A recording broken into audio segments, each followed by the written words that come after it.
오늘 말씀의 제목은 선택의 중요성이라는 그런 제목입니다. 세계인들이 가장 이민 가고 싶은 나라가 어디인 것인가? 최근에 기록해 보니까 첫 번째가 캐나다로 나와 있었습니다.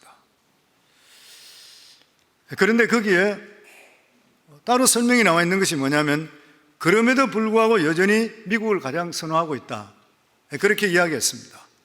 그 이유가 뭐냐면은 미국은 기회의 나라이다. 그리고 어느 칼럼에 미국이 살기 좋은 10가지 이유, 그렇게 나와 있는데 보니까 첫 번째가 미국은 공정한 룰이 지배한다. 두 번째가 미국은 공권력이 존중되는 나라이다. 제복 입은 사람을 신뢰하고 존중한다. 세 번째가 미국은 리더를 인정한다. 정치적 의견이 달라도 국익 앞에선 하나가 될 줄 안다. 넷째가 미국은 약자를 배려하는 나라다. 어디를 가든 어린이와 임신부, 노인들을 위하여 양보한다. 다섯 번째, 미국은 무엇보다 생명을 소중히 여긴다. 여섯 번째, 미국인은 말을 아낀다. 아무리 큰 사건에도 남을 난도질하는 말을 마구 내뱉진 않는다. 일곱 번째, 미국은 실패를 통해 배운다. 테러가 나면 검색을 강화한다. 지나치다 싶을 정도지만 다수의 안전을 위한 것이기에 불편해도 감수한다. 여덟 번째, 미국은 그래도 법과 정의가 살아있다. 의원도 시장도 경찰도 부자도 법을 어기면 합당한 처벌을 받는다. 아홉 번째, 미국은 더불어 살려고 애쓰는 나라다. 피부색이 달라도 영어가 서투르도 얼마든지 와서 살 수 있다. 열 번째, 미국은 개성을 존중한다. 남 눈치 보지 않고 자기 방식대로 살아도 뭐라 하는 사람이 없다. 미국은 세계 중심이자 제일 많은 인종이 모여 사는 나라. 왜 수많은 외국인들이 미국으로 이민 가고 있는 것인가? 수많은 외국인들이 목숨을 걸고 배를 타고 기차 밑에 매달려서 미국으로 불법으로까지 숨어들려고 할까? 이유는 간단하다. 아직까지 미국은 기회의 나라이기 때문이다. 미국은 열심히 일하면 살 수 있는 나라이고 평등이 존재하는 나라이기 때문이다. 물론 다양한 인종들이 모여 사는 나라이기 때문에 안전상의 문제, 사회적인 갈등 등과 여러 가지 문제점들도 분명히 존재하기는 하지만 누가 뭐래도 미국은 그래도 평등하고 가장 살기 좋은 나라 중에 한 곳임은 틀림이 없다. 그 중에 특별히 미국의 강한 것은 이민사회로 이루어져 있어 과거 무엇을 하였든 가문이 어떠했든 상관없이 철저한 현재 중심의 사회이기 때문이다. 과거에 어떻게 했든지 지금 현재가 어떠하냐는 것이다. 현재 실력이 있으면 얼마든지 박수를 받을 수 있고 대접받을 수 있는 사회이다. 능력이 있는 만큼 성공할 수 있는 사회이다. 저는 이걸 읽으면서 느끼는 것이 이 원리가 우리 신앙세계에도 그대로 적용된다는 거예요.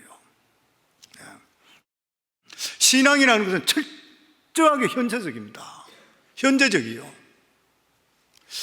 우리 신앙에서 과거에 부모가 어떻게 했든 내 조상이 얼마나 큰일을 했든 내 자신이 과거에 얼마나 잘 믿었든 놀라운 체험을 했는 것이 중요한 것이 아니에요. 현재 내 신앙이 어떠냐는 것이죠. 내가 지금 현재 말씀을 버리고 타락한 생활을 따라가게 되면은 그 사람은 하나님의 예비하신 축복이 끊어지는 거예요. 그러나 비록 내가 어려움을 당하고 있고 나는 아무것도 아니라 하더라도 결사적으로 하나님을 의지하고 하나님 말씀을 붙들게 된다면 과거에 내가 아무리 비참하게 살았다 하더라도 하나님께서는 우리 인생을 최고로 그리고 위대한 인생으로 만들어 주시는 거예요. 이게 바로 우리가 가진 신앙의 위대함입니다. 그렇기 때문에 하나님 말씀은 항상 현재예요. 아멘. 예수님은 어제나 오늘이나 영원토록 동일하다 그랬어요. 무슨 말이에요? 살아계신 현재 하나님이시에요. 아브라함의 하나님, 이삭의 하나님, 야곱의 하나님은 죽은 자의 하나님이 아니라 산 자의 하나님, 현재의 하나님이시라요. 아멘. 히브리 4장 12절에 보면 하나님 말씀은 살았고 현재래요. 현재. 신명기에 보면은 신명기는 모세가 이스라엘 백성들을 40년 동안 광야길에 이끌어서 그리고 가나안 땅을 바라보면서 살아남은 사람들 그리고 광야에 태어난 2세대를 위한 말씀입니다. 그런데 그게 십계명이 다시 말씀드려요. 그러면서 그게 말씀이 뭐라고 하면은 자기들이 이 말씀이 40년 전에 주어졌던 말씀이 그때 그 사람들 조상에게 준 것이 아니라 지금 너희들에게 주는 말씀이라고 그랬어요. 그러니까 하나님의 말씀은 세월이 아무리 흐르더라도 현재 하나님, 살아계신 하나님이십니다. 아멘. 그 말씀을 우리 마음판에 믿게 될 때는 살아계신 하나님의 능력이 우리 삶 속에 임하게 되어 있는 것이에요. 오늘 본문의 말씀은 아브라함 시대에 매우 큰 전쟁이 일어난 것을 알 수 있습니다. 바벨론이 생기기 이전에 엘람이라는 큰 나라가 있었습니다. 엘람 왕 그들라오멜은 아주 큰 왕이었다 그랬습니다. 그는 가나안 땅까지 모두 통치했습니다. 그런데 가나안 안에 소돔과 고모라가 있었던 거예요.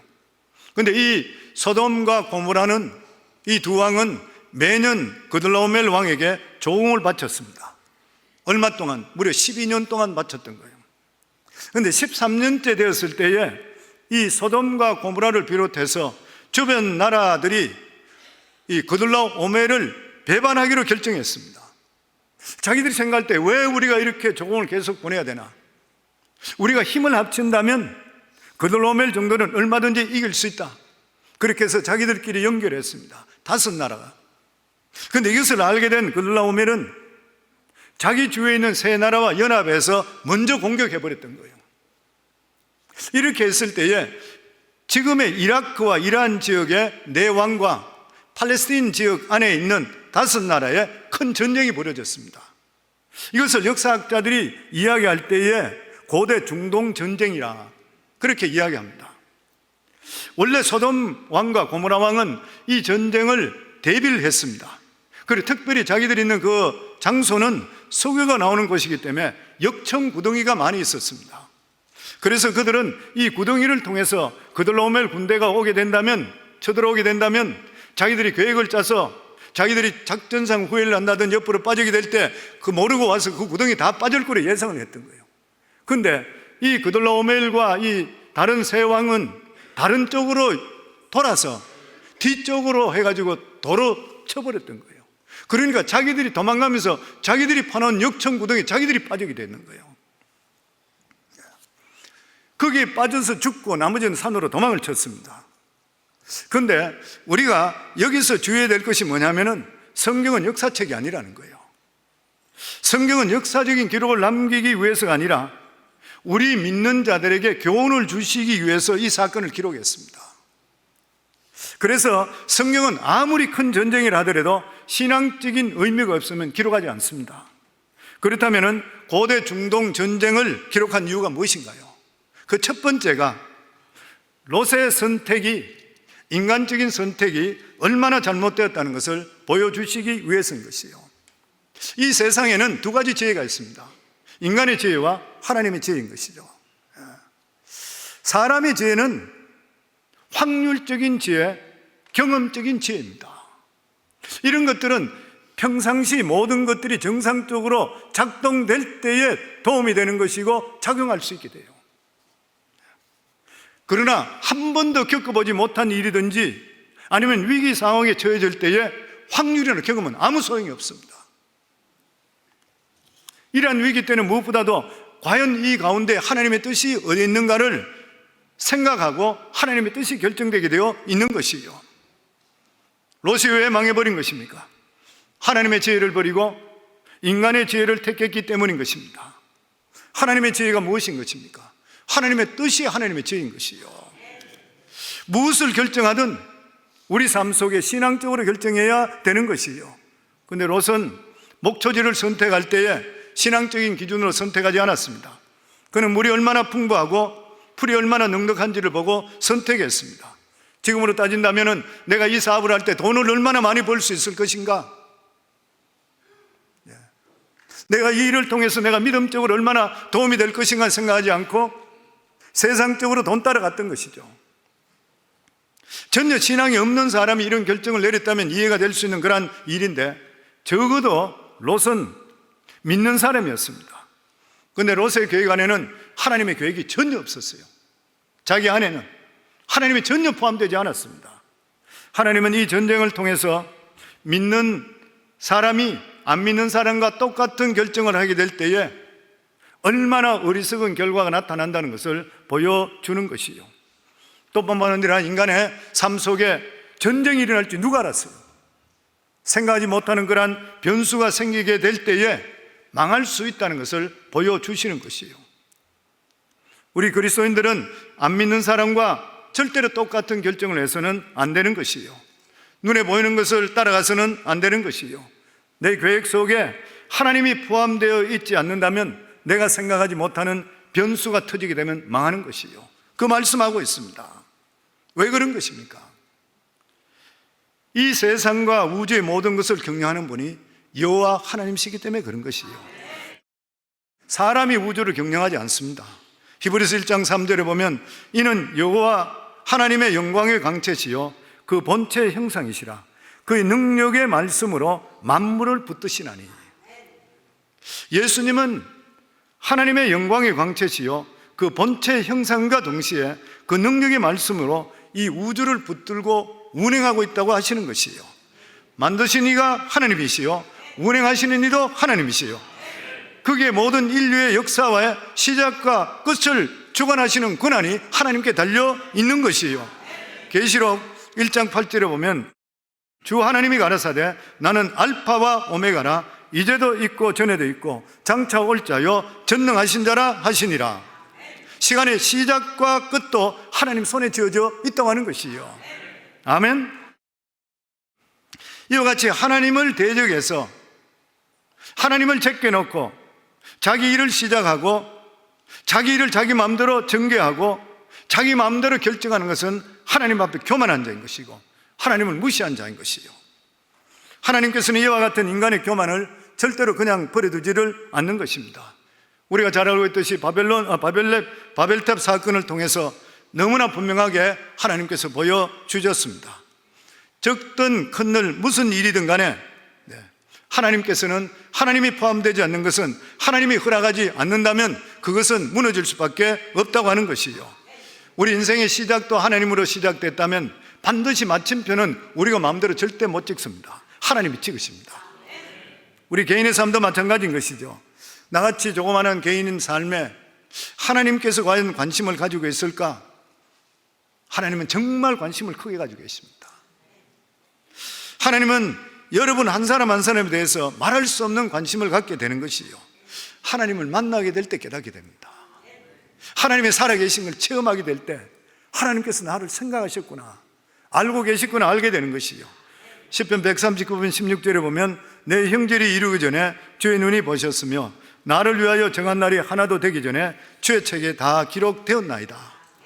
내가 어머니 뱃속에서 형질이 생기기 전에 이미 하나님께서 나를 보셨고 내가 이 세상에 태어나기 전에 하나님께서 나의 모든 계획을 하나님의 책에 처음부터 끝까지 기록되어 있다는 것이요.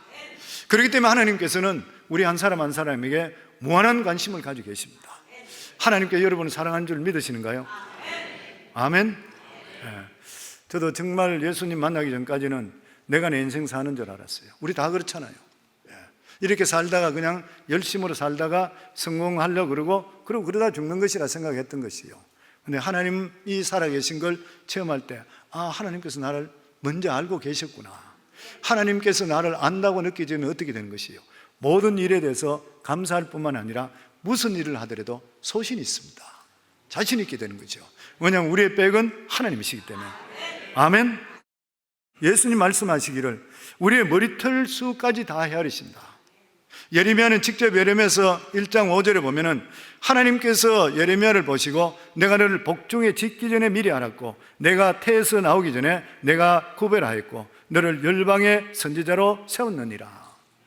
우리 성도님들 태어나기 전부터 우리 교회 함께 예배 드리기로 하나님 작정하신 줄 믿습니다. 아멘.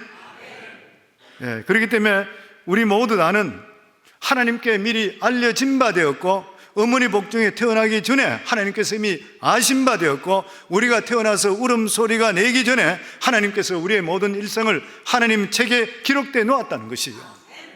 이것은 하나님의 계획 가운데서 이루어졌기 때문에 우리 삶이 하나님 계획 가운데 말씀대로 살면 그 삶은 진짜 복되고 아름다운 삶이 되지만 벗어나게 되면 어려움이 오게 되어 있습니다. 어려움이 되어 있는 것이죠. 우리가 하나님을 정하게 되면 괴로운 삶을 살게 돼 있는 거예요.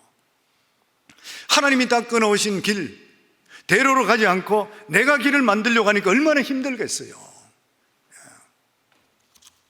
무엇보다도 하나님께서는 우리 인생의 결론은 이미 내려놨습니다.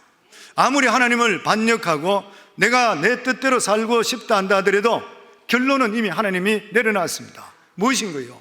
믿는 자는 영생, 믿지 않는 자는 지옥인 것이요. 아멘.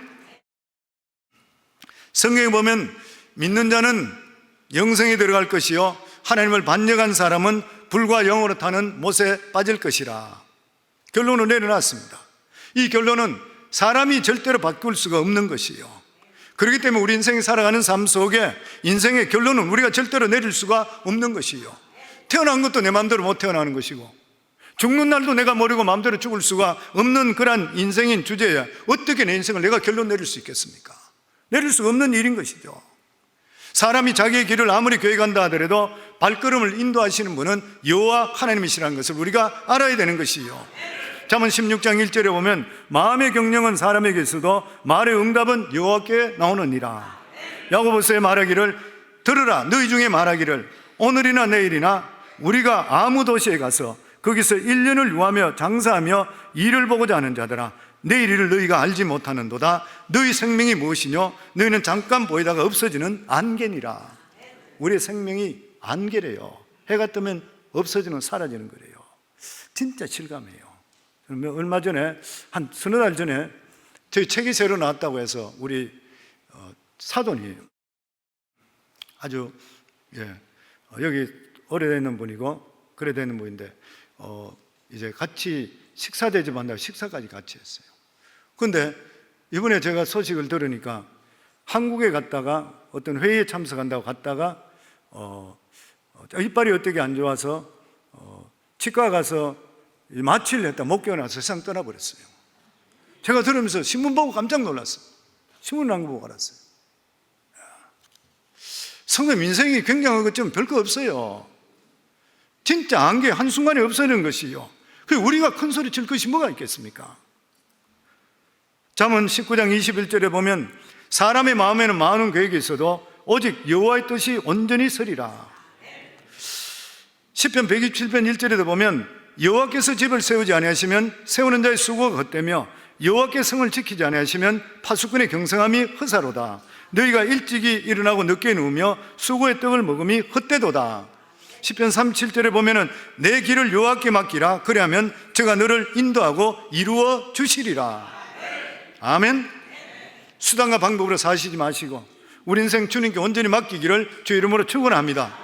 이렇게 롯이 잘못된 선택을 하게 될 때에 롯은 자기의 의지와 전혀 상관없이 잘못된 장소에 있다가 덤으로 잡혀가 버렸습니다. 11절에 12절에 보면은 내 왕이 소돔과 고모라의 모든 재물과 양식을 빼앗아가고 소돔에 거하는 아브라함의 조카 롯도 사로잡고 그 재물까지 노래하여 갔더라. 소돔과 고모라 왕이 전쟁을 치게 되니까 소돔에 거주하던 롯도 사로잡혀 갔는 것이요, 그가 만약 그 자리에 없었더라면 되는데 잘못된 장소, 세상적이고 세속적인 장소로 살다 보니까 잡혀가 버렸습니다. 그래서 우리 삶 속에 복의 장소에 있는 게 너무 중요해요. 성도님, 이 세상에 가장 복된 장소 어디예요? 예배 장소잖아요. 하나님께서 함께 하시고 하나님께서 가장 기뻐 받으시는 것이 예배잖아요. 오늘도 예배당에 나오신 여러분들이 복 있는 줄을 믿습니다. 교회를 떠나게 되면 강도 맞는 것이요, 믿음에서 멀어져서 잘된 사람이 있습니까? 전혀 없습니다. 믿는 사람이 가장 큰 교만이 뭐냐면은 하나님께 드리는 이 예배 시간을 아까워하는 사람입니다.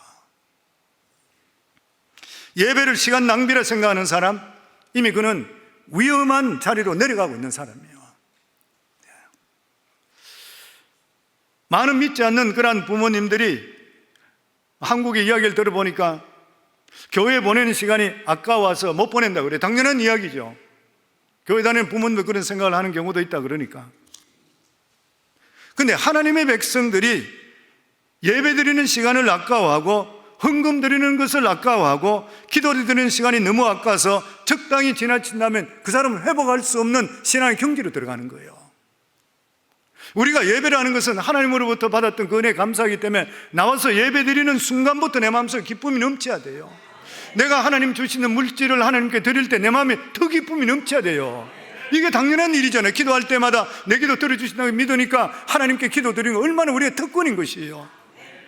아멘. 하나님의 백성은 이 세상에 자기 힘으로 살게 되어 있지 않습니다.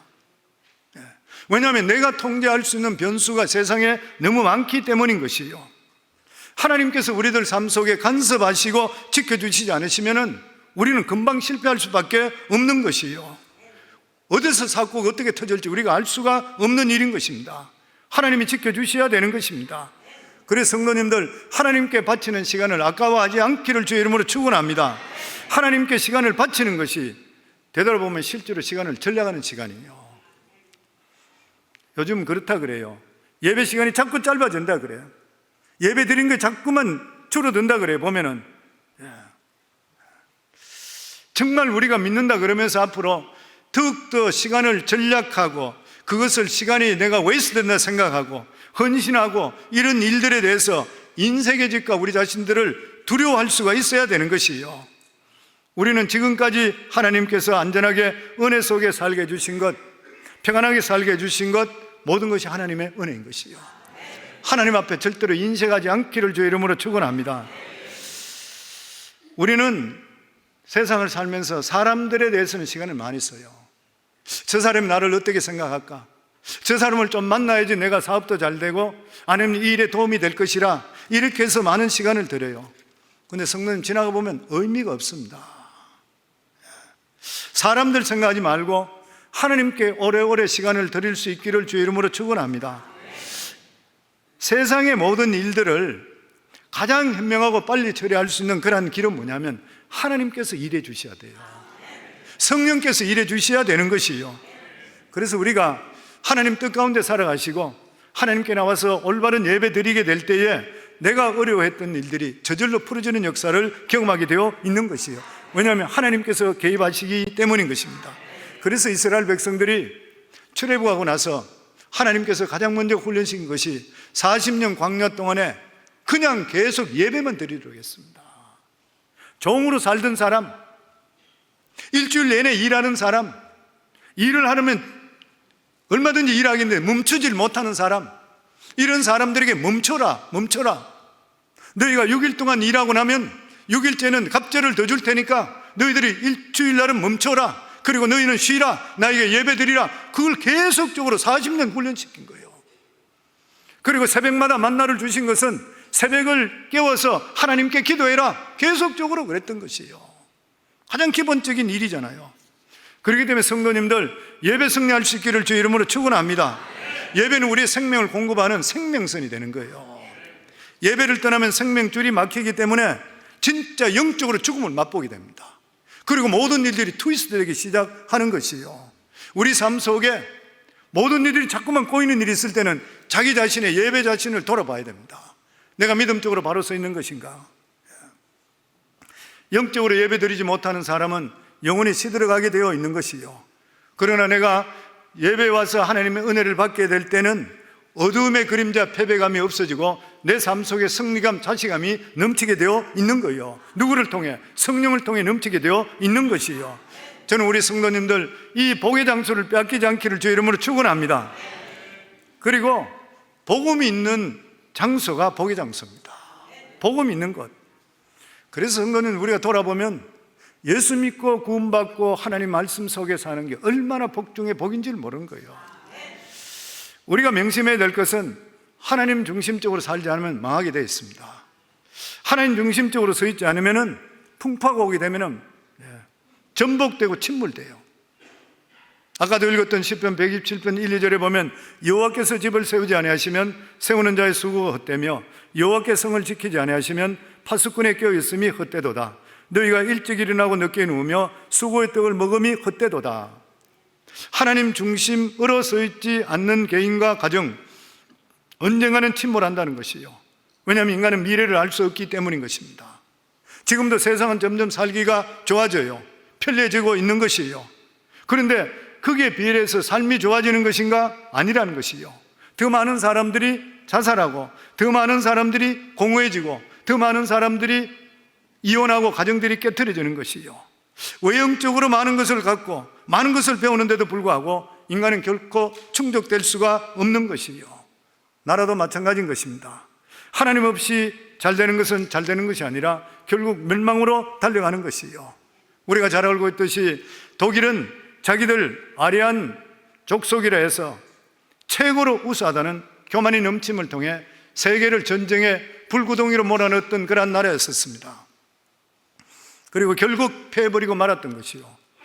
일본도 자신들이 숭배하는 천황을 아마테라스 오미카미라고 해서 황신으로 신격하고 아시아와 전 세계를 지배하겠다는 일본 제국의 근거를 마련했지만 그들은 하나님 중심으로 서지 못함을 통해 역사의 거대한 파도 물결 때문에 패배해버리고 말았던 것이요. 구소련도 마찬가지잖아요. 하나님 없다는 유물론, 영혼도 정신도 없다는 유물론, 하나님이 없다는 무신론. 칼막스는 종교는 인간이 만들었다, 종교는 아편이라 신의 존재를 부인했습니다. 엥겔스 역시 말하기를 정신은 물질의 생물학적인 부산물이라 인간의 영혼을 인정하지 않았습니다. 신을 부정하고 철저히 인본주의, 무신주의에 발전했던 구소련은 결과적으로 역사의 파도에 침몰해버리고 말았던 것이요. 역사를 보게 되면 하나님 중심으로 살지 않고 인간의 신념과 사람을 우상화시켰던 민족과 국가는 반드시 때가 될 때 망해버립니다. 그러나 인류 역사상 전성기를 누렸던 나라와 민족을 보면 그들은 철저히 하나님 중심적으로 했을 때에 놀라운 축복과 영향력을 발휘했던 것이요. 독일의 마틴 루터가 종교개혁을 일으킨 후에 독일 문학의 중심이 성경이 되었습니다. 독일 음악이 찬송이 되었고, 독일의 법과 철학이 하나님을 탐구하는 학문이 되었습니다. 독일의 문화와 철학이 온 유럽과 세계를 지배했던 것이요. 이럴 때 독일은 엄청나게 번창되고 세계에 영향을 끼치는 그런 나라가 되었습니다. 그 후에 자기 민족을 우상화시키고 하나님을 중심에서 쫓아내버릴 때 파멸할 수밖에 없었던 것이요. 우리가 잘 알고 있듯이 작은 산악에 불과했던 스위스 역시 켈빈을 통해서 개신교가 뿌리내린 후에 세계 가장 잘 사는 나라, 전쟁을 통해서 그렇게 가난했던 나라가 다시 일어났는 나라, 누구나 동경하는 그런 나라가 되었습니다. 우리가 알고 있듯이 덴마크도 마찬가지잖아요. 오스트리아와 함께 투르시아 전쟁에 참패하고 기름진 땅 다 뺏겨버리고 뉴틀랜드 그 추운 지방에 땅만 겨우 남아있던 국민들은 좌절하고 그리고 낙심하고 제대한 군인들은 술주정병이가 되고 직업도 없고 타락하고 희망이 없던 그런 나라, 여자들은 몸을 팔아야 살 수 있던 이러한 나라였었던 거예요. 그런데 구른투리 목사가 일어나서 하나님을 사랑하자, 나라를 사랑하자, 자연을 사랑하자 참회운동을 일으키고 첫째의 학교를 세우고 성경 중심적인 교육을 하기 시작했습니다. 그러고는 놀라운 역사가 일어나기 시작해서 100년 후에 덴마크는 세계에서 가장 우수한 농업국가가 되었을 뿐만 아니라 잘 사는 나라로 손꼽히게 됐고 사람들이 부러워하게 되었던 거예요. 하나님 중심적을 모시게 되자 비참한 나라들이 세계 1등 국가가 되었던 것이에요. 우리 영국도 마찬가지잖아요. 하나님 말씀으로 통제했던 빅토리아 여왕 때에 빅토리아 여왕은 성경을 항상 옆에 두고 있었다 그래요. 언제나 성경을 읽고 성경 속에 하나님을 예배하고 참여하는 삶을 살게 될 때 영국은 해가 지지 않는 그런 나라가 되었다 그래요. 미국은 마찬가지잖아요. 하나님을 섬기기 위해서 신대교를 건너와 제일 먼저 교회를 세웠잖아요. 지금도 뭐라 그러더라도 미국은 하나님 먼저 섬깁니다. 더구나 바이플 벨트 밑에 남쪽으로 갈 때는 보면 얼마나 크리스찬들이 많이 있는지를 모르는 것이에요. 이렇게 해서 하나님께 복을 주셔서 나라를 세운 지 300년이 되지 않은데 전 세계 가장 강한 나라가 되었잖아요. 그렇기 때문에 성경에 있는 말씀이 맞습니다. 영혼이 잘 되면 범사에 잘 되게 되어 있는 것이에요. 그래서 우리도 잘 되기 위해서는 우리 삶이 그리스도 중심, 하나님 중심적으로 살아가야 되는 거예요. 신명기 28장 12절에 14절의 말씀입니다. 저희들 같이 한번 읽도록 하겠습니다.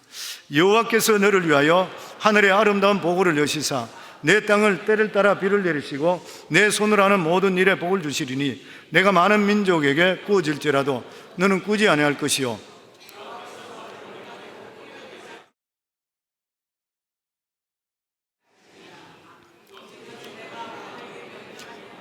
내 하나님 여호와의 명령을 듣고 지켜 행하며 내가 오늘 너에게 명령하는 그 말씀을 떠나 좌로나 우로나 치우치지 않고 다른 신을 따라 섬기지 않으면 이와 같으리라. 아멘. 저는 우리 성도들에게 이 말씀이 다 임하기를 주의 이름으로 축원합니다. 하나님 중심으로 사는 백성과 국가는 영혼이 잘된 같이 범사에 잘되고 강건하고 생명을 얻되 넘치도록 없는 이러한 귀한 복이 임할 줄을 믿습니다. 우리 믿는 사람은 무엇보다도 항상 주님과 그리고 주의 나라를 먼저 구하며 살아야 돼요. 그럴 때 우리 삶에 그의 나라와 그의를 먼저 구하라. 그러면 이 모든 것을 다 하시리라. 우리 삶을 하나님이 책임져 주시게 되어 있는 것이요. 주님을 내 삶의 중심으로 모시고 하나님께 필요한 것을 우리가 구할 때에 살아계신 하나님, 죽으신 하나님이 아니신 것이요, 살아계신 하나님께서 전지전능하시고 무소보재하신 하나님께서, 능치 못하신 하나님께서 주님이 문을 열면 닫을 자가 없고 닫으면 열 자가 없는 위대하신 하나님께서 순간적으로 하나님께서 우리 삶 속에 역사하시고 복을 주시게 되어 있는 것이에요. 내 것이라고 우여잡고 있다면 하나님께서 한번 풀어버리면 다 날아가 버려요. 늘 성도님께 말씀드리잖아요. 저는 사업을 했었고 그리고 장사하는 분들 모든 북키핑을 오랫동안 했잖아요. 창부를 했던 사람이잖아요. 사업들이 망하는 것들, 흥하는 것들 너무 눈으로 많이 봤습니다. 하나님이 복을 주실 때 한순간에 올라가는 거 봤고, 그래서 저는 볼 때 그래요. 미국에서 진짜 하나님 잘 믿고 올바른 사업체든지 올바른 길로 바로 들게 되면은 미국에 20년, 30년 늦게 오더라도 1, 2년 만에도 따라 올라 붙이더라고요. 하나님 복을 주시기 때문인 것이죠. 저는 우리 성도님들 무슨 일을 하시더라도 하나님께 기뻐하는 일을 하고 하나님 싫어하는 일을 하지 않기를 주의 이름으로 축원합니다. 이 롯은 선택을 잘못함을 통해서 그는 포로로까지 잡혀가게 되고 비참한 신세가 되었던 것이에요. 그런데 믿음의 사람 아브라함은 어떤 선택을 했습니까? 성경에 나오는 가장 중요한 단어 가운데 하나가 뭐냐면 인내라 그래요. 인내의 뜻이 뭐냐면 책임지는 사랑이라. 책임지는 사랑이라. 즉 내 생명을 걸고 나와 언약한 사람의 목숨을 지켜주는 것, 인내. 예수 그리스도의 사랑이죠. 우리에게 주신 사랑입니다. 목숨을 내놓는 사랑입니다. 아브라함은 이 전쟁에 도망쳐 온 사람을 통해서 조카 롯이 사로잡혔다는 것을 알았어요. 조카 롯이 사로잡혔다는 소식을 듣게 됐을 때에 그는 어떻게 할 것인가? 왜냐하면 내 나라가 강대국, 내 나라가 연합에 왔다가 이 소돔성에 들어왔다가 자기 롯과 그리고 그 가족들 수많은 사람들 재물들을 빼앗아가 버렸습니다. 자기 개인인데, 자기 집에 키우는 사람이 318명인데 318명이 몇 만이 될지 몇십만이 될지 모르는 내 나라의 그 연합군들 어떻게 대할 수 있어요? 네. 이것을 내가 어느 것을 택할 것인가? 나는 도저히 할 수 없다 내려놓을 것인가? 아니면 내가 목숨을 내놓을 것인가? 그런데 아브라함은 그 자리에 있지 않았습니다. 두 번 생각하지 않았습니다. 그는 조카 롯과 맺었던 언약을 생각했습니다. 우리는 한 골육이라. 네가 동쪽으로 가면 내가 서쪽으로 갈 것이라 했을 때 우리는 한 골육이라 싸우지 말자. 그렇게 이야기했잖아요. 골육이란 말이 뭐예요? 결정적일 때 서로 돕자는 것이죠. 그 언약을 기억했던 것입니다. 아브라함은 롯이 조카 이전에 하나님부터 부름받을 때 같이 나왔기 때문에 믿음의 형제라 생각했어요. 가나안의 다섯 왕이 이기지 못했던 싸움이 있지만 그 싸움에 아브라함은 뛰어듭니다. 인간적으로는 불가능한 싸움인 것이요. 그런데 아브라함은 전쟁에 개입했습니다. 나와 맺었던 언약의 형제가 어려움을 겪고 있고 지금 나를 필요로 하고 있다는 한 이유 때문에 그는 318명을 데리고 그 전쟁에 뛰어들었던 것이요. 이렇게 무모한 전쟁에 뛰어들었는데 하나님께서는 그를 이기게 하시고 빼앗긴 것을 다 찾아오게 했습니다. 아브라함은 결코 가벼운 사람이 아니었습니다. 마찬가지로 우리 그리스도인들은 결코 가벼워서 안 되는 것이요, 우리 그리스도인들은 예수 그리스도를 통해서 받았던 사랑이기 때문에 인애가 다 있습니다. 인애가 있는 것이요, 긍휼한 마음, 사랑하는 마음, 불쌍히 여기는 마음이 있는 것이요, 인애는 단순히 감정적으로 움직이는 것이 아닌 것이요, 끝까지 책임지는 것이요, 우리가 어떤 사람에 대해 사랑을 하게 되면 끝까지 사랑해야 되고 끝까지 책임져야 돼요. 만약에 우리 교회 사회 가든 우리 사역자 중에서 우리가 선교사로 나가게 된다 그러면은 그 선교사에 끝까지 책임져 줘야 돼요. 만약에 그가 죽어서 돌아온다면 그 가족들을 교회에서 책임져 줘야 돼. 이게 인애예요, 인애. 여리고성에 기생 라합이 목숨을 걸고 히브리 정탐꾼을 숨겨주었을 때 이 정탐꾼들도 그들도 목숨을 걸고 라합과 그 식구들의 생명을 지켜주었습니다. 이것이 인애입니다. 인애. 계산하지 않는 사랑이요. 우리 그리스도인들은 계산하면 안 돼요. 사랑을 베풀 때 절대 계산하면 안 돼요. 내가 이만큼 주었으니까 내가 이만큼 준다, 그건 사랑이 아닌 것이에요. 준 만큼 내가 계산해 준다, 그게 아니에요. 우리는 무조건적인 사랑을 받은 사람입니다. 한 번 언약을 맺으면 죽을 때까지 변하지 않아야 되는 것이요. 만약에 조카가 눈앞에 잡혀가고 있는데도 불구하고 이것도 내 힘으로 어떻게 할 수 없는 것이야, 이렇게 외면했다면 아브라함의 믿음은 거짓 믿음입니다. 그는 절대로 믿음의 조상이 될 수 없습니다. 하나님을 의지하는 사람, 하나님께 은혜 받은 사람은 그냥 있으면 안 돼요. 오늘 우리 자신들을 확인해 봐야 됩니다. 나에게 은혜가 있는가? 나에게 책임지는 사랑이 있는 것인가?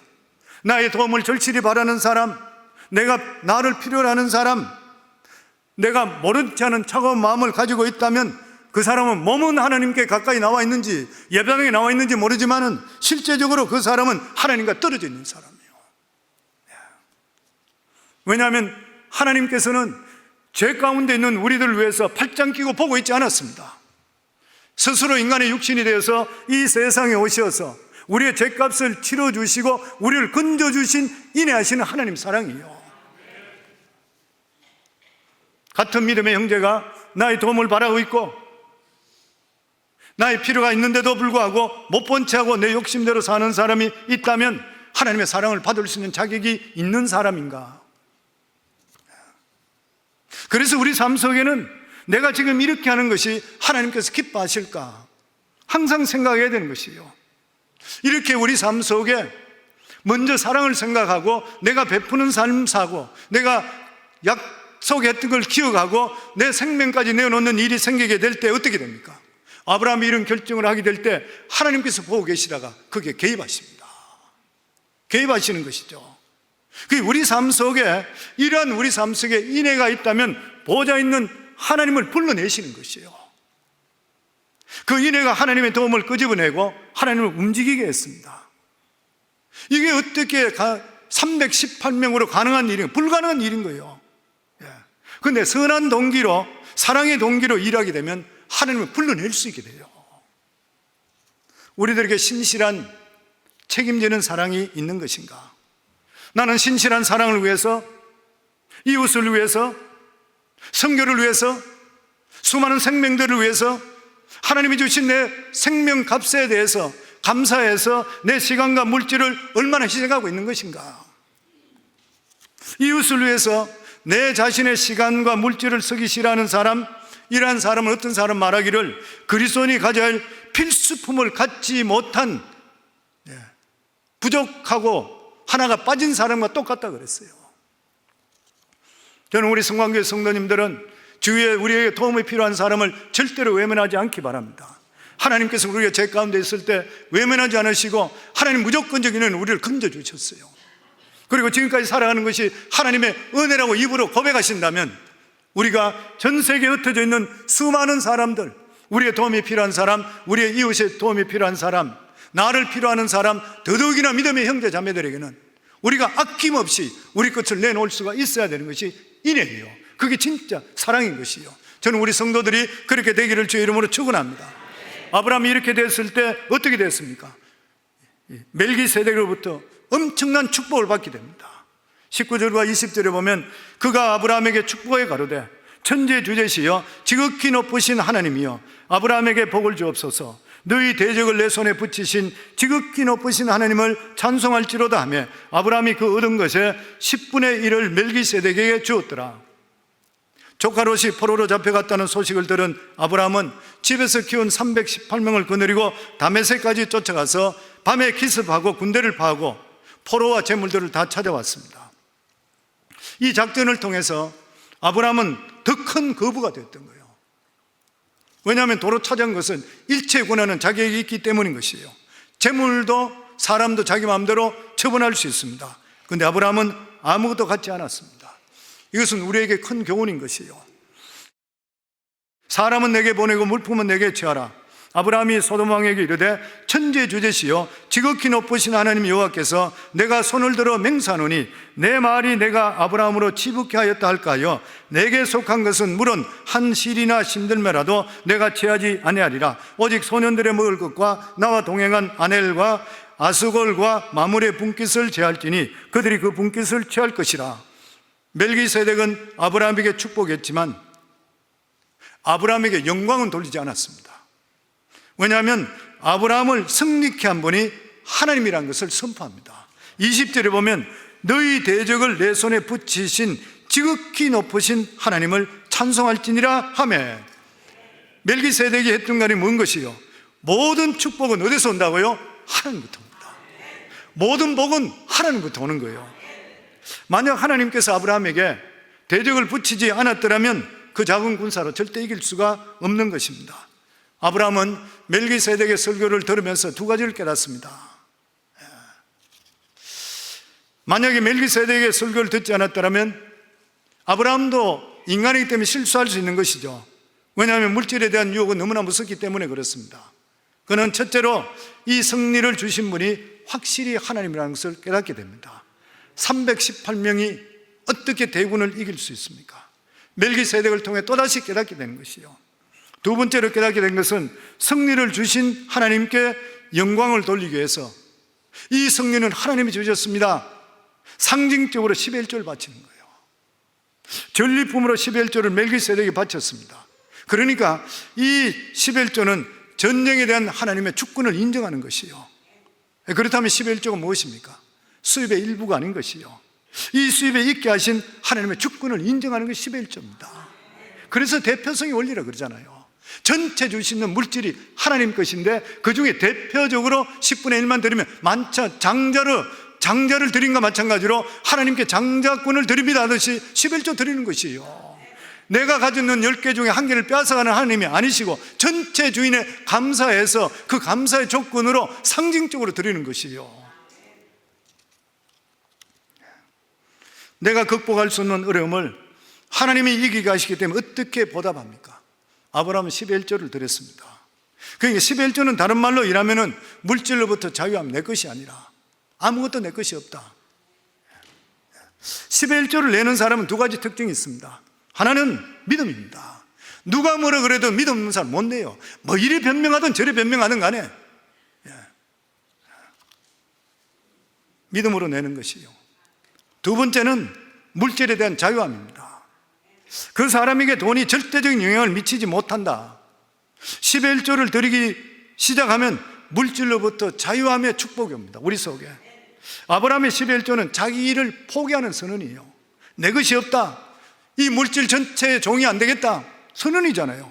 하나님께 이렇게 믿음의 11조를 드린 자에게 말라기에 축복했잖아요. 너무나 잘 아는 사건입니다. 그냥 2분은 시간이 있으니까 잠깐 읽어 다시 드릴게요. 말라기 3장 8절로부터 보면 사람이 어찌 하나님 것을 도적질하겠느냐, 그러나 너희는 나의 것을 도적질하고도 말하기를 우리가 어떻게 주의 것을 도적질하였나이까 하는도다. 이는 곧 11조와 건물이라. 어떤 사람은 11조만 드리면 끝난다 하는데 여기 11조와 건물이라. 너희 곧 온 나라가 나의 것을 도적질하였으므로 너희가 저주를 받았느니라. 만군의 여호와가 이르노라. 너희 온전한 11조를 창고에 들여 나의 집에 양식이 있게 하고 그것으로 나를 시험하여 내가 하늘 문을 열고 너희에게 복을 쌓을 것이 없도록 붙지 않으나 보라. 만군의 여호와가 이르노라. 내가 너희를 위하여 황충을 금하여 너희 토지 소산을 멸하지 않게 하며 너희 밭에 포도나무의 과실로 기한 전에 떨어지지 않게 하리니. 이게 굉장히 중요한 말씀이에요. 항상 말씀드리죠. 10의 1조는 신앙 고백인데 내가 10의 1조 하기 때문에 떼돈 번다 생각하시면 안 돼요. 당연히 드릴 거 드려요. 그 대신에 하나님 하시는 뭐예요? 우리 삶 속에 우환이나 황충이나 이런 것들을 틈타지 않게 보호해 주시는 거예요. 아멘. 그리고 너희 땅이 아름다워짐으로 열방이 너희를 복되다 하리니 만군의 여호와의 말이니라. 헌금은 소중한 것입니다. 사도 바울은 빌립보서에서 헌금은 하나님 앞에 향내내는 재물이라 그랬어요. 그런데 어느 날 잘못된 목회자들은 헌금에 대해 설교하면 성도들이 신앙들 시험 들까 싶어가지고 적당히 넘어가든지 아예 안 하든지 아니면 10의 1조는 구약에나 있었지 신약에는 없다 이렇게 엉뚱한 말이에요. 어떻게 신약에 그런 말이 없어요? 마태복음 23장 23절에 보면 화 있을진저 외식하는 서기관들과 바리새인들이여 너희가 박하와 회양과 건채와 10의 1조를 들이되 율법에 더 중요한 의와 인과 신은 버렸도다. 이 사람들이 바리새인이 워낙 철저하게 10의 1조 드리는 거예요. 근데 외형적으로 드리는데도 불구하고 마음속에 의와 인과 신을 버렸어요. 형식적이 됐어요. 그 예수님이 뭐라 그랬어요? 그러나 이것도 행하고 10의 1조도 행하고 저것도 버리지 말아야 될 것이라. 초대교회 때는 모든 물질을 내내고 쉐어했어요. 11조 이야기할 필요가 없었던 거예요. 하나님께 물질을 드린 것은 거래가 아닌 것입니다. 내가 11조 드렸으니까 이 정도 축복하세요, 이게 아니라는 것이요. 하나님이 나의 삶을 간섭해 주신 데 대해서 감사하는 아름다운 신앙 고백인 것이요.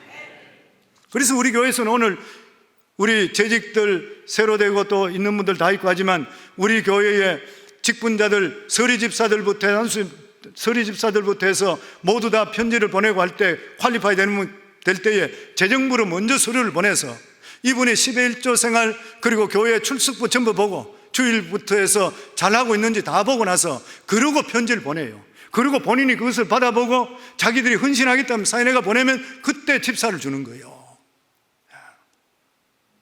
일반 서리집사도 똑같아요. 그리고 아브라함은 내 것이 아닌 것을 절대 탐내지 않았습니다. 22절 23절에 보면 아브라함이 소돔왕에 이르되 천지의 주제시여 지극히 높으신 하나님 여호와께서 내게 손을 들어 맹세하노니 내 말이 내가 아브라함으로 치북하였다 할까요? 내게 속한 것은 무릇 한 실이나 신들매라도 내가 취하지 아니하리라. 아브라함은 소돔왕의 호의에 단호하게 거절합니다. 당신이 나를 부자 만드는 게 아니라는 거예요. 당신이 내 인생을 책임지는 것이 아니라는 것이요. 나를 축복하는 것은 오직 여호와 하나님이라는 거예요. 성도는 우리 삶 속에 우리를 복 주신 분은 하나님이십니다. 사람한테 비굴하시면 안 돼요. 복은 하나님께 오시게 되어 있는 것이에요. 그리고 성도님들 이렇게 실제적으로 보면은 뭐 얼마든지 공짜로 받을 수 있는 그런 물질이잖아요. 근데 우리 크리스찬들은 불로소득이나 내 것이 아닌 거 공짜 바라지 마셔야 됩니다. 믿음의 사람은 설 자리와 서지 않을 자리를 분별하셔야 돼요. 설 돈과 서지 않아야 돈도 역시 알아야 되는 것이요. 믿음의 사람들은 아무리 돈을 준다 하더라도 아무리 돈이 많이 불린다 하더라도 하나님과 관계가 멀어지게 된다면 거절할 수 있어야 돼요. 늘 성경에 말씀드리잖아요. 내가 이 직장에 들어가서 봉급이 더 올라가는 일이 있다 하더라도 신앙생활에서 지장이 있다면 택하지 마세요. 사업할 때도 마찬가지잖아요. 내가 이 사업을 거두게 되면 돈이 훨씬 더 불린다 하더라도 내가 교회도 잘 나오지 못하고 신앙생활 올바르하지 못한다 그러면 그 믿음적이 못 돼요. 하나님이 어떻게 역사할 수 있어요? 내가 하나님 때문에 손해보고 신앙 때문에 내가 손해보는 일이 있을 때 하나님께 그거 보고 기뻐하셔서 우리가 손해본 게 30배, 60배, 100배를 채워주시는 하나님 경험하게 돼요. 아멘. 예수님이 제일 먼저 받으신 시험도 물질에 대한 시험이었습니다. 물질적인 시험은 항상 강렬해요. 직접적입니다. 마귀는 그것을 알기 때문에 정확하게 공격해요. 배고픈 자에게 떡이 필요하지 무슨 체면이 필요한 것이요. 그런데 예수님께 뭐라 그랬습니까? 사람이 떡으로만 살 것이 아니라 하나님의 위에서 나오는 말씀으로 살 것이라 거절했던 것이요. 유혹을 물리치지 않고는 믿음의 시작을 할 수가 없는 것입니다. 저는 우리 성광교회 성도님도 모두 다가 믿음으로 결단하셔서 멜기세덱이 주는 복을 받을 수 있기를 주 이름으로 축원합니다. 마지막으로 롯은 잘못된 선택으로 해서 어떻게 됐습니까? 후손들이 망해버렸습니다. 소돔성을 도망치다가 아내가 뒤돌아보다가 소금 기둥이 되었고, 딸은 아버지를 술 취하게 해서 관계를 맺음을 통해 자식을 낳았습니다. 큰 딸은 모압, 둘째 딸은 암몬족 속의 조상이 되어 평생 이스라엘을 괴롭히는 불신앙의 표본이 되었습니다. 내 삶이 복음이란 말이 있습니다. 부모님의 삶이 복음이요. 부모님 삶이 복음입니다. 우리가 올바른 선택을 하고 살아갈 때에 그 삶을 자녀들이 보고 본을 받는 거예요. 이게 복음이잖아요. R.C. 스프라웃이 썼는 반대 의견의 극복이라는 책이 있습니다. 거기에 보면 독일에 성장한 유대인 소년 이야기가 등장합니다. 이 소년은 자기 아버지를 존경하며 자랐습니다. 아버지는 유대 회당에서 아주 충성을 다했습니다. 그리고 온 가족들도 신앙으로 하나 되었습니다. 10대 소년이 되었을 때 그 가족은 이사를 해서 작은 시골 마을로 가지 않으면 안 되었습니다. 근데 그거는 유대인이 없어서 유대 회당이 없었습니다. 다만 루터 교회만 있었습니다. 마을 주민들이 대부분 루터 교인인 것이에요. 어느 날 아버지는 가족들을 다 모아놓고 이렇게 말합니다. 이제 우리는 유대교를 포기하고 루터교로 개종한다. 가족들이 깜짝 놀랐습니다. 그래서 아버지, 이유가 무엇입니까? 했을 때 아버지가 이렇게 대답합니다. 이 마을 주민들이 대부분이 다 루터 교인이다. 우리도 루터 교인이 돼서 돼야지 사업상 도움이 많이 받을 수 있다. 이 말을 들은 소년은 아버지에게 큰 배신감을 느낍니다. 신앙이 제일이라고 주장했었는데 사업상 돈 저 잘 벌기 위해서 개종한다는 거예요. 얼마 후 그 소년은 영국으로 유학을 떠나게 됩니다. 영국에서 공부하면서 그는 그 유명한 이론을 정립하게 됩니다. 종교는 아편이다. 하나님 없는 민중, 종교 없는 나라를 만들어야 되겠다. 그리고 나서 만드는 것이 공산주의입니다. 이 사람이 바로 공산주의를 창설한 칼 막스입니다. 영혼을 보지 않고 영원하지 않는 물질을 따라간 아버지, 이 아들이 누구 때문에 이래 됐는 것이에요. 우리 삶에 무엇보다도 중요한 것이 내가 어떤 선택을 하느냐 너무나 중요하죠. 우리가 믿음의 삶을 살 때 부모님들이 어떻게 결정하냐 너무 중요한 거예요. 우리 삶이 실제적으로 복음입니다. 부모님들이 아무리 교회에서 장로가 되고 권사가 되고 했다 하더라도 집안에서 복음적인 삶을 살지 못하게 되고 결정하는 일이 하나님의 기뻐하는 가치관으로 결정하지 못하게 될 때는 자녀들이 배울 게 하나도 없어요. 성경은 항상 우리들에게 교훈하고 있습니다. 너희 앞에 축복과 저주를 주느니 너희가 축복을 택할 것이냐 저주를 줄 것이냐 우리가 택해야 되는 거예요. 항상 선택입니다. 오늘 롯을 보면서 환난당하는 자들의 특징을 볼 수 있어요. 믿음으로 하지 않는 모든 선택은 잘못입니다. 그리고 환난당하게 되어 있는 것이에요. 잘못된 자리에 가시지는 안 돼요. 우리 자신들은 예배를 절대로 소홀하게 여기시면 안 돼요. 이 세상에 가장 복받는 장소가 예배 장소예요. 그리고 또한 우리가 그의 나라와 그의를 먼저 구하는 만큼 복음적인 삶을 살게 될 때는 하나님께서 별 볼 일 없는 우리 인생, 멋진 인생, 멋진 나라로 맞춤같이 변화시키는 역사가 임하게 되어 있는 것이에요. 그리고 우리를 축복해 하시는 분, 복을 주시는 분은 여호와 우리 하나님 아버지세요. 사람이 아니라고 하는 거예요. 하나님께 잘하시면 하나님이 사람을 통해서 복을 주시게 돼 있어요. 내 것이 아닌 거 탐하지 마세요. 사람들이 왜 망하는 것이에요? 예수 믿는 사람이 욕심 내배 때문에 그렇잖아요. 일확천금하려고 하는 게 망하는 거예요. 손끝으로 버려라 그랬어요. 욕심내지 말고 믿음으로 모든 일을 하시게 되면 그게 하나님께서 복을 주시게 되어 있는 것이에요.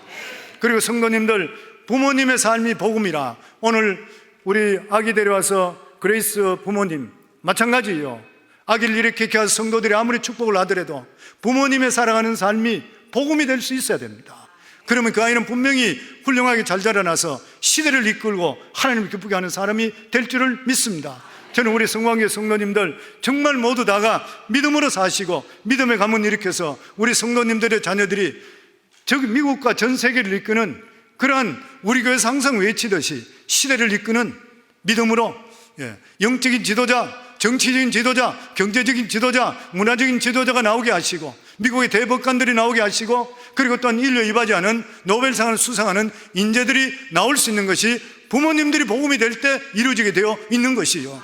저는 우리 성도님들이 이렇게 되기를 주의 이름으로 축원합니다.